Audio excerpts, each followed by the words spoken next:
बिस्मिल्लाहिर्रहमानिर्रहीम। अस्सलाम वालेकुम। आप देख रहे हैं टीवी टुडे न्यूज़। मैं हूं मोहम्मद अली। बुलेटिन में खुशामदी। तो सबसे पहले आपको बताते हैं कि अमेरिका ने आज सुबह सवेरे ईरान में गुरोक और जजीरा कुशा में रेडार तनसीबात को निशाना बनाने का दावा किया है, जबकि पासदाराना इनकलाब ने अमरीकी हमले के जवाब में खित्ते में मौजूद अमरीकी फ़ज़ाई अड्डों को मिसाइलों से निशाना बनाया।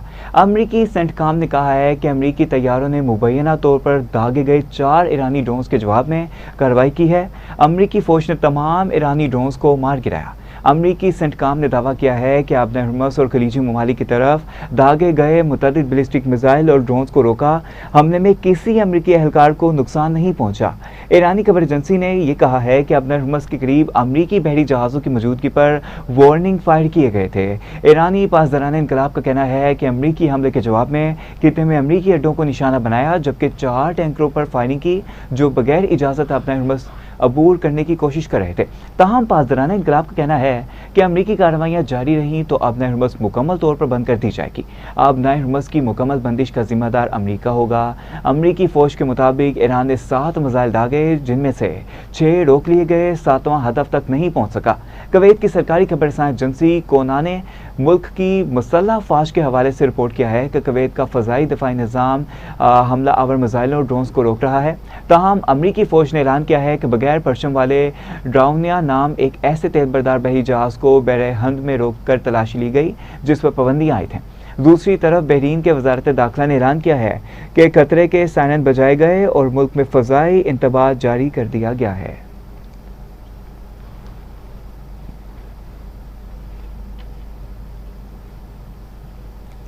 तो उधर अमरीकी सदर डोनाल्ड ट्रंप ने इतराफ़ करते हुए कहा है कि ईरान ने ताकत और बहादुरी के सबब जंग बंदी के लिए डील पर इतफाक़ नहीं किया।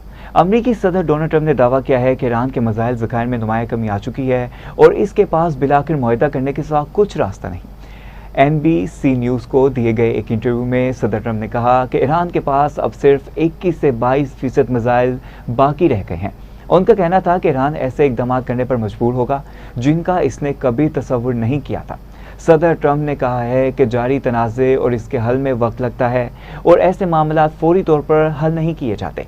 ताहम सूरत हाल इस सिमत जा रही है कि जहां ईरान को मुज़ाकरात और माहिदे की तरफ आना पड़ेगा।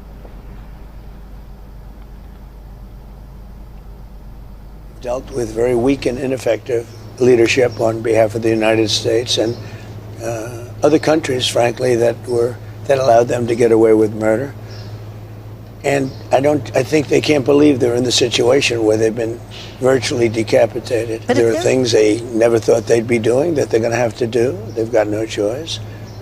And it takes a little while, you know. You're talking about 47 years of getting away with whatever they wanted. I mean, this should have been done long ago. This should have been done by other presidents or other countries. It doesn't have to be us, other countries. But they were very close to having a nuclear weapon twice. That was when I terminated the Iran nuclear deal, which was a path. That deal was tantamount to giving them a nuclear weapon. It was a horrible deal given by Barack Obama and really penned by him. It was a horrible deal. It was, it expired long ago. I terminated it. But had I not terminated it, it expired long ago. It was a short-term deal. It was a road to a nuclear weapon. They would have had a nuclear weapon to do these things. These people have been fighting for 47 years.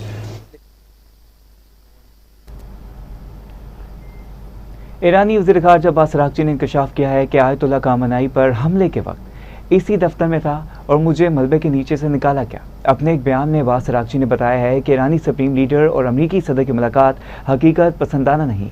Donald Trump हकीकी दुनिया में नहीं रह सके। वज़ीर ख़ारजा Abbas Araghchi ने कहा है कि सऊदी अरब खित्ते का बड़ा मुल्क है और अहम खिलाड़ी है।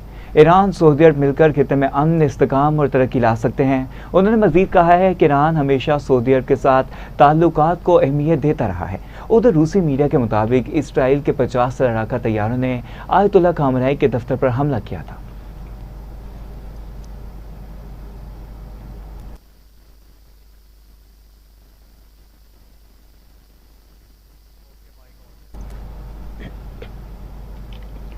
अमरीकी सदर डोनाल्ड ट्रंप की chief of staff Susie Wiles ने भी अपने ओहदे से अलहदगी का फैसला कर लिया। बरतानी अखबार के मुताबिक 69 साला सोजी विल्स अमरीकी सदर की काबीना में इंतशार और सदर ट्रंप की जानिब से तौहीन से तंग आ गई हैं। ख्याल रहे कि सोजी विल्स 2015 में डोनाल्ड ट्रंप की इंतखाबी मुहिम से इनके साथ हैं और व्हाइट हाउस में चीफ ऑफ स्टाफ के अहम ओहदे पर तैनात भी हैं।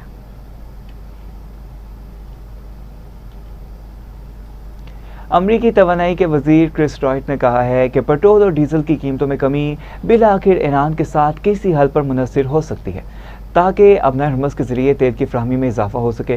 क्रिस राइट ने कैलिफोर्निया में फॉक्स न्यूज़ से गुफ्तगू करते हुए कहा कि अमरीका की तवानाई सलामती के लिए ज़रूरी है कि मुकामी सतह पर ईंधन की पैदावार बढ़ाई जाए, खास तौर पर इस रियासत में मौजूद 30 फौजी तनसीबात के लिए जो दरामदी ईंधन पर इन्हिसार करती हैं। उन्होंने मजीद कहा है कि जंग के बाद अमरीकी स्ट्रेटेजिक पेट्रोलियम रिजर्व में इजाफा किया जाएगा क्योंकि कंपनियां हुकूमत से लिया गया तेल वापस करेंगी। इनके मुताबिक हर बैरल के बदले हुकूमत को आइंदा साल 1.25 बैरल वापस मिलेंगे।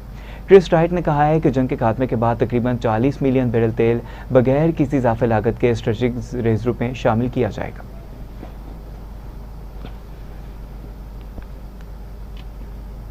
अक़वाम मुत्तहिदा के जोहरी निगरान इदारे के डायरेक्टर राफेल ग्रोसी ने कहा है कि ईरान और अमेरिका जोहरी फ्रेमवर्क पर इत्तफाक के करीब पहुंच चुके हैं। वियना में IAEA के बोर्ड ऑफ गवर्नर के हंगामी इजलास के बाद गुफ्तगू करते हुए राफेल ग्रोसी ने कहा है कि इदारा दोनों ममालिक के साथ राब्ते में है, ताहम वो बराबर रास्त मुज़ाकरात में शामिल नहीं। कबल अजीम याना में तैनात ईरान, चीन और रूस के मुस्तकबिल नुमाइंदों ने राफेल ग्रोसी से मुश्तरका मुलाकात की। ये मुलाकात ऐसे वक्त में हुई है जब थोड़ी देर कबल जोहरी फैलाव से मुतल्लिक रिपोर्ट पेश की गई। अदारे की जानिब से पेश करदा रिपोर्ट में कहा गया है कि महदूद रसाई के बायस अफसूदा यूरेनियम के ज़खायर की मुकम्मल तस्दीक मुमकिन नहीं, जिससे जोहरी फैलाव के खदशात बढ़ रहे हैं।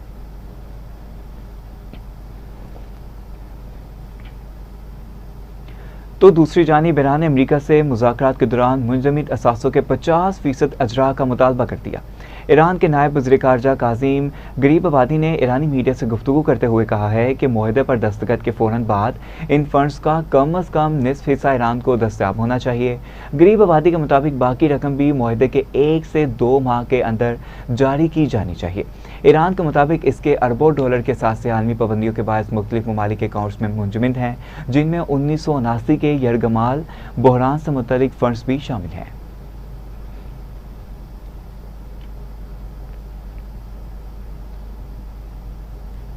ईरानी सुप्रीम लीडर मुश्तबा खामनेई ने जेलों में कैद 2000 से ज़ायद कैदियों की सज़ा माफ़ कर दी। खबर एजेंसी के मुताबिक जिन कैदियों की सज़ा माफ़ की गई है, इनमें से जासूसी के इल्ज़ाम में कैद और कौमी सलामती की खिलाफ वर्जी करने वाले मुल्ज़िमान शामिल नहीं हैं। ईरान के सरकारी TV के मुताबिक बेशतर कैदियों को फौरी रहा कर दिया गया। कैदियों की सज़ा में माफ़ी की दरख्वास्त ईरानी अदलिया के सरबराह गुलाम हुसैन मोहसिन ने की थी।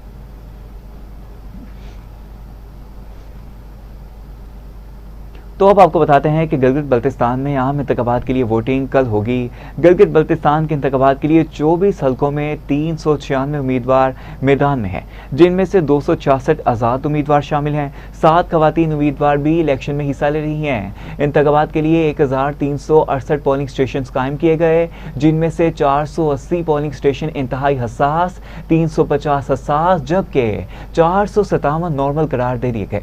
सूबा भर में रजिस्टर्ड वोटर्स की तादाद 9,58,780 है। मर्द वोटर्स की तादाद 5,03,772 और खवातीन वोटर्स की तादाद 4,54,708 है।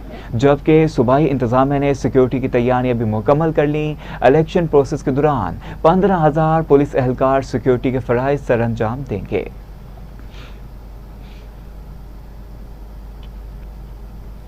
इसी के साथ साथ वज़ीर-ए-आज़म शहबाज शरीफ ने कौमी इक़्तिसादी कौंसिल का इजलास पीर को तलब कर लिया। कौमी तरक्याती प्रोग्राम की मंजूरी दी जाएगी। कौमी इक़्तिसादी कौंसिल का इजलास वज़ीर-ए-आज़म की ज़ेर सदारत होगा। सालाना तरक्याती प्रोग्राम के अहम अहदाफ पर गौर खोज होगा। ज़राए के मुताबिक इजलास में सूबाई वज़राए आला और सूबाई वज़राए खजाना शरीक होंगे। इजलास में इक़्तिसादी नमू और तरक्याती अखराजात का जायजा लिया जाएगा। कौमी इक़्तिसादी सर्वे 9 जून को पेश किया जाएगा।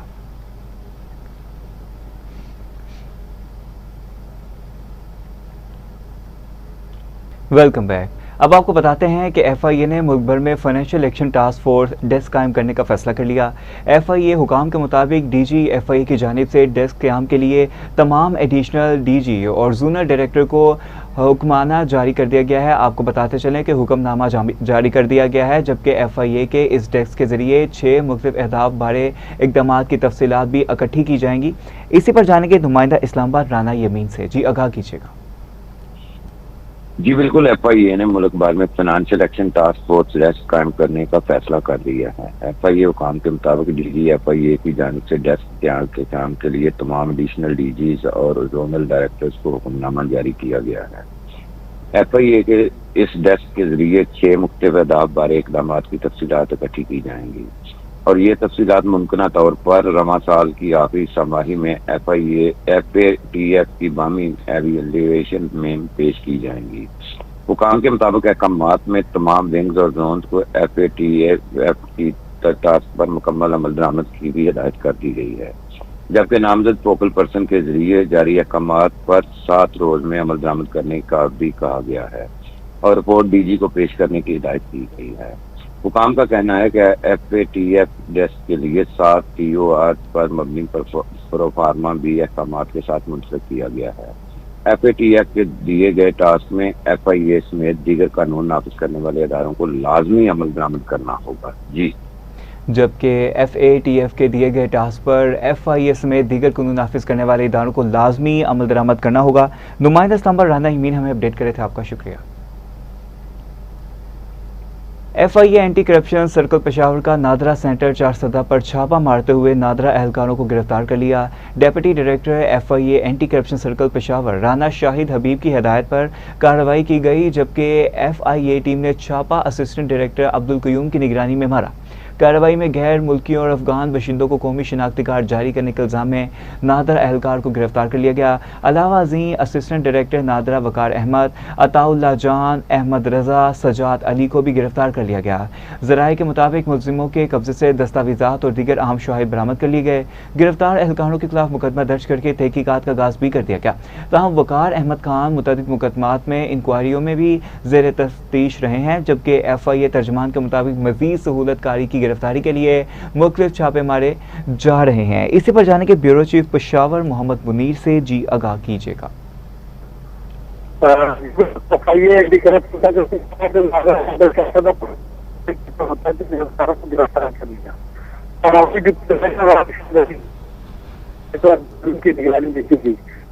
मुताबिक नालता एहलकारों पर और अफगान शेख बगैर कानूनी कार्ड का इल्जाम है। कार्रवाई के दौरान असिस्टेंट डायरेक्टर वकार अहमद, अताउल्ला जान, अहमद रजा और सजाद अली को हिरासत में लिया गया।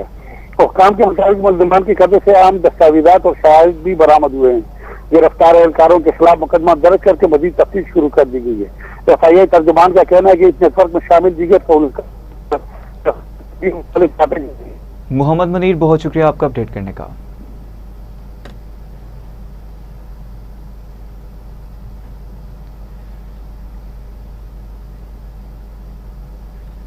स्पीकर पंजाब असम्बली मलिक मोहम्मद अहमद खान ने कहा है कि पाक चीन स्ट्रेटेजिक शराकतदारी दोनों ममालिक के मुश्तरका मुस्तकबिल की जमानत है। लाहौर में तैनात चीन के कौंसल जनरल सन यान से मुलाकात के दौरान स्पीकर मलिक मोहम्मद अहमद खान ने कहा कि वज़ीर-ए-आज़म शहबाज शरीफ का हालिया दौरे पाक चीन ताल्लुकात में अहम संग मील साबित हुआ। चीनी क़यादत के साथ होने वाली मुलाकातें इंतहाई मुफीद, बामकसद और नतीजा खेज रहीं। दौरा चीन के दौरान तय पाने वाले फैसलों पर बर वक्त अमल दरामद नागुज़ीर है। पाक चीन स्ट्रेटेजिक शराकतदारी दोनों ममालिक के मुश्तरका मुस्तकबिल की जमानत है। CPEC पाकिस्तान की इक़्तिसादी तरक्की के लिए नए दौर का आगाज साबित होगा। चीनी कौंसल जनरल सन यान ने कहा है कि चीन पाकिस्तान के साथ दो तरफा ताल्लुकात को मजीद वसअत देने के लिए पुरअज़्म है।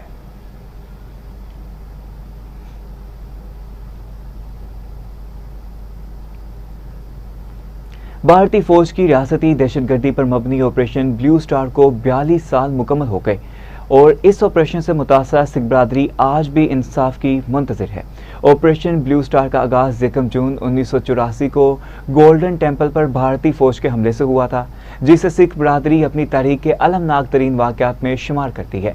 ऑपरेशन ब्लू स्टार के दौरान हज़ारों निहत्ते मर्द, खवातीन, बुजुर्ग और बच्चे भारतीय फौज की सफाकाना कार्रवाइयों का निशाना बने। इस वाक़े को भारतीय रियासती दहशतगर्दी और अक़लियती दुश्मनी की बदतरीन मिसाल करार दिया जाता है, जबकि गोल्डन टेम्पल पर हमले की इंसानी हकूक़ की सरी खिलाफ वर्जी भी कहा गया। भारतीय हुकूमत के मुताबिक इस कार्रवाई में 400 के करीब अफराद हलाक हुए, जबकि सिख तंजीमों और आज़ाद इंसानी हकूक़ की तंजीमों का मानना है कि इस फौजी ऑपरेशन में 5000 से ज़ायद और कुछ रिपोर्ट्स के मुताबिक 10,000 के करीब निहत्ते सिख यात्री, मर्द, खवातीन और बच्चे मारे गए। गोल्डन टेम्पल यानी हरमंदर साहब अमृतसर में वाक़ है और इसे सिख मज़हब का मुक़द्दस तरीन मुकाम समझा जाता है, जिस पर भारत के साबिक़ वज़ीर आज़म इंदिरा गांधी ने भारतीय फ़ौज के ज़रिए रियासती दहशतगर्दी का खौफनाक मिसाल कायम की थी।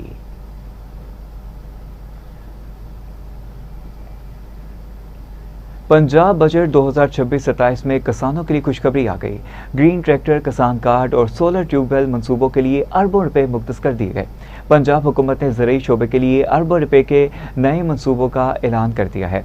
अहम अपडेट है जो आपको बताते चलें कि पंजाब बजट 2026-27 में किसानों के लिए खुशखबरी आ गई।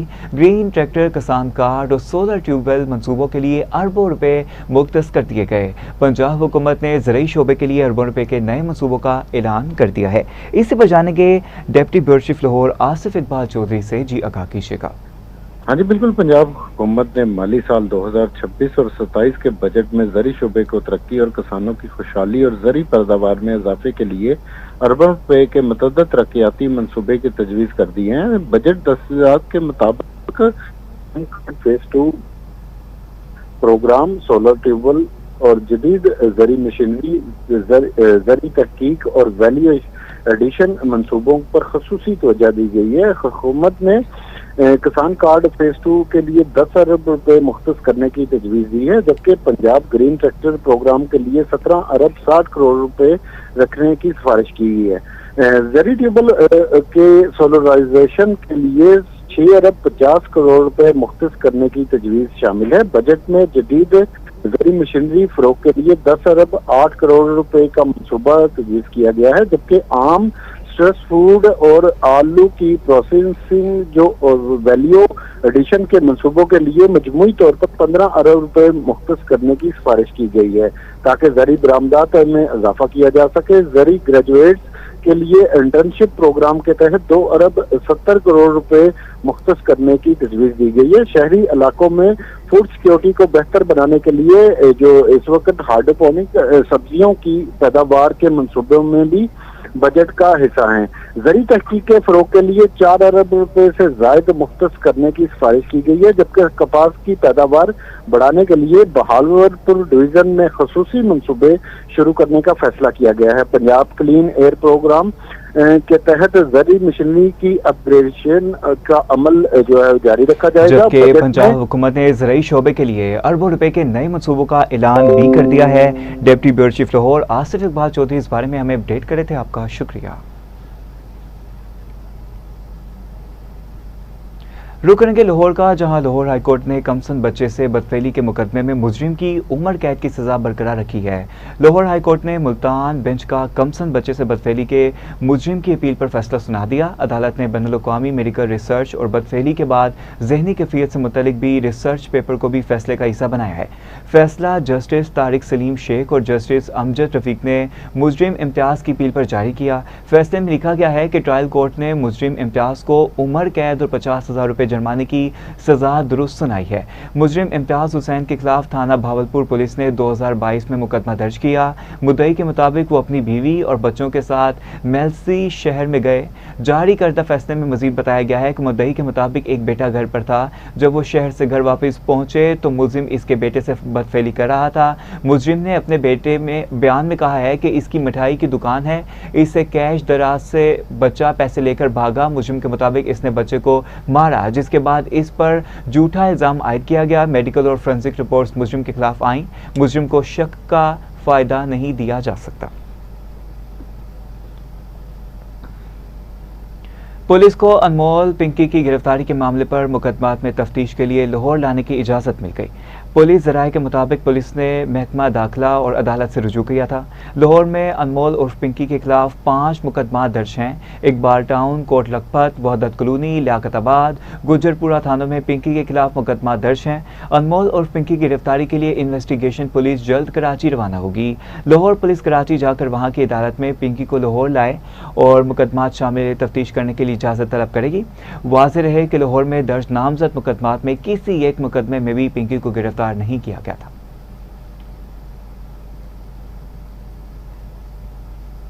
अब आपको बताते हैं कि शाहदरा और रावी रोड लाहौर के इलाकों में पुलिस के साथ होने वाले 2 अलग अलग मुकाबलों में 2 रिकॉर्ड याफ्ता मुलजिमान जख्मी हालत में गिरफ्तार कर लिए गए। इनके कब्जे से गैर कानूनी असलहा भी बरामद किया गया। पुलिस के मुताबिक शाहदरा पुलिस मामूल के गश्त पर थी कि 3 मशकूक अफराद को रुकने का इशारा किया। मुलजिमान ने पुलिस को देखते ही फायरिंग शुरू कर दी, जिसके बाद जवाबी कार्रवाई में एक मुलजिम जख्मी हो गया और इसे गिरफ्तार कर लिया गया, जबकि इसके साथी फरार होने में कामयाब हो गए। तो दूसरी जानिब रावी रोड पुलिस ने भट्टी चौक के करीब 2 मोटरसाइकिल सवारों को रोकने का इशारा किया। पुलिस के मुताबिक मुलजिमान ने फरार होने की कोशिश की, ताहम तेज रफ्तारी के बायस मोटरसाइकिल का तवाजुन बरकरार ना रख सके और गिर गए। इस दौरान एक मुलजिम जख्मी हालत में गिरफ्तार कर लिया गया। पुलिस ने बताया कि जख्मी मुलजिमान की शिनाख्त जैन खालिद के नाम से हुई है, जिसे तिब्बी इमदाद के लिए अस्पताल मुंतकिल कर दिया गया। इब्तदाई तहकीकात के दौरान इंकशाफ हुआ है कि गिरफ्तार जख्मी मुलजिमान डकैती, अगवा, चोरी समेत 30 से ज्यादा वारदातों में रिकॉर्ड याफ्ता हैं। SP सिटी के मुताबिक गिरफ्तार मुलजिमान के कब्जे से गैर कानूनी असलहा भी बरामद किया गया, जबकि इनके दीगर साथियों और जराइम मुलविस नेटवर्क के खिलाफ मजीद तहकीकात जारी हैं।